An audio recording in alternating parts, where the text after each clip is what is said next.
To have outlier results in the markets, we need to see what the big investors focus on and avoid what the small time investors focus on. There is a huge difference between the focal points of the two groups. Hence, there is a huge difference in the results. Let's start with what you need to avoid. One should stop thinking about the world macros, government, Fed decisions, predictions about the war and its effects, outcome of G20 summits, political clashes, etc. etc. Basically, the things outside the control of the investor.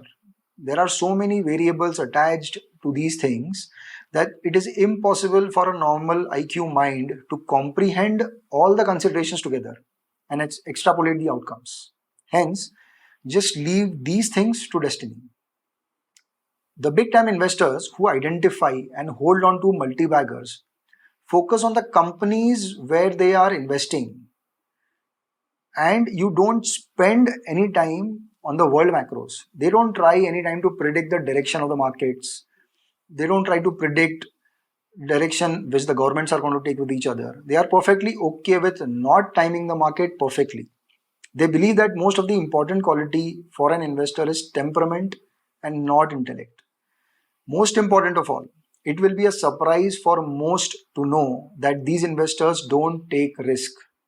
Yes, let that get digested for a moment. They don't take risk. They take very calculated risk or conservative risk.